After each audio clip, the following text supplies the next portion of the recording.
తిరుమల తిరుపతి దేవస్థానానికి సంబంధించి కల్తీ నెయ్యి సంఘటనపై నిన్ననే సుప్రీంకోర్టు అపాయింట్ చేసిన sit short sheet enquiry complete చేసి షార్ట్ షీట్ నెల్లూరు ఏసీబీ కోర్టులో సమర్పించడం జరిగింది.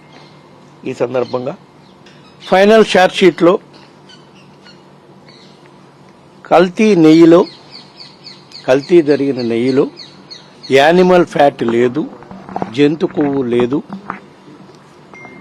ఇంకా వేరే అంశాలు కూడా అన్ని రాయటం జరిగింది. ఇక్కడ ప్రధానంగా తిరుపతి లడ్డూ ప్రసాదంలో వైసీపీ హయాంలో స్వామివారికి సమర్పించే ప్రసాదంలో కూడా నెయ్యికి బదులు యానిమల్ ఫ్యాట్ వాడారు, జంతు కొవ్వు వాడారని ముఖ్యమంత్రి చంద్రబాబు నాయుడు గారు కామెంట్ చేసిన దానిపైన దేశవ్యాప్తంగానే కాదు ప్రపంచవ్యాప్తంగా ఉండే భక్తుల మనోభావాలు దెబ్బతినే పరిస్థితి వచ్చింది. దేశంలో కూడా ఎంతో మంది భక్తులు విచారానికి లోనయ్యి స్వామివారి ప్రసాదాల్లో జంతు కొవ్వు కలిపారని వైసీపీ ప్రభుత్వంపై నెపం మోపటం చూసి దానిపై వస్తున్న విమర్శను చూసి వాస్తవాలు తెలుసుకోవాలని నేను సుప్రీంకోర్టును ఆశ్రయించడం జరిగింది. ఎందుకంటే అప్పటికే తెలుగుదేశం పార్టీ ఈ కామెంట్ చేసినాక, చంద్రబాబు నాయుడు గారు ఈ కామెంట్ చేసినాక సిట్ వేయటం జరిగింది.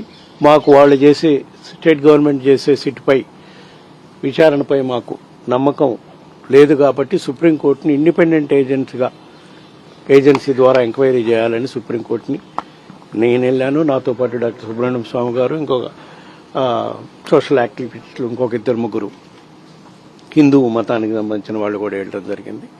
అప్పుడు కూడా సాక్షాత్ సుప్రీంకోర్టు కూడా కామెంట్ చేయడం జరిగింది.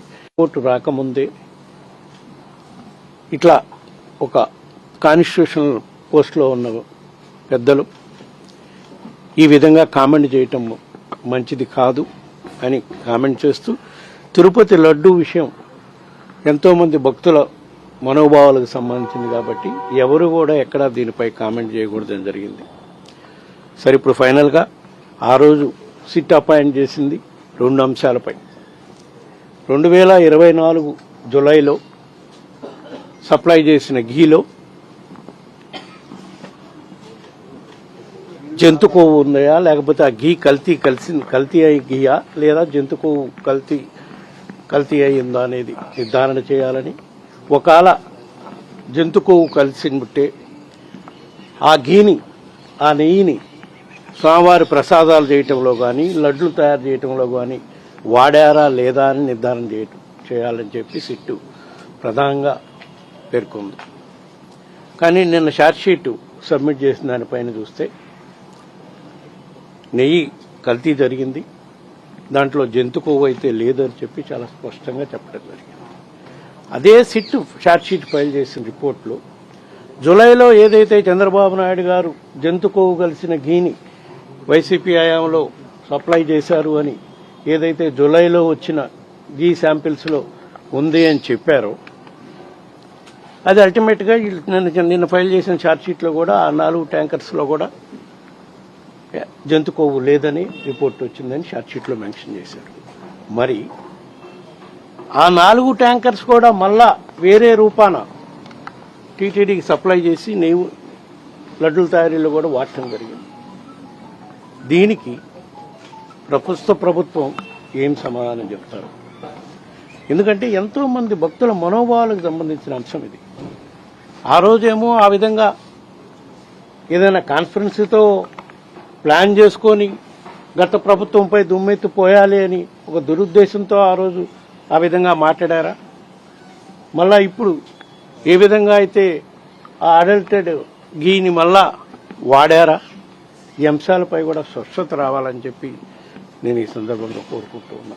ఎందుకంటే ఇంతకన్నా ఎక్కువ నేను దీనిపై గత వారం 10 రోజుల నుంచి కూడా సోషల్ మీడియాలో కానీ ప్రింట్ మీడియాలో కానీ చాలా నానా రకాలుగా వైసీపీ ప్రభుత్వంపై, మరీ ముఖ్యంగా జగన్మోహన్ రెడ్డి గారిపై, నాపై కల్తీ నెయ్యికి మేము అవినీతికి పాల్పడ్డామని ఇన్ని లక్షల కోట్ల లడ్డూలు తయారు చేయడానికి ఇన్ని లక్షల కేజీల గీ కొన్నామని విపరీతమైన దుష్ప్రచారం చేస్తున్నారు.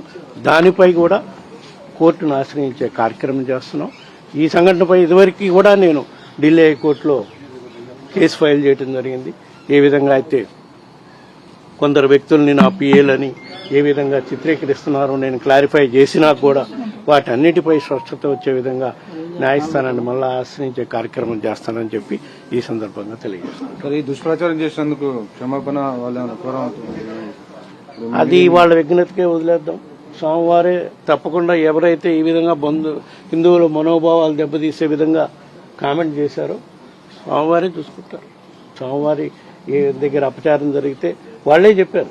సాక్షాత్తు వెంకటేశ్వర స్వామి దగ్గర ఏమి అపచారం జరిగినా అది ఊరకపోదు అని. దాన్ని నేను ఇంకా బాగా నమ్ముతా. వెంకటేశ్వర స్వామి దయ వల్లే ఈరోజు ఈ విధమైన ఎంక్వైరీలో ఈ విధంగా వచ్చిందని కూడా నేను గట్టిగా భావిస్తూ ఉన్నా.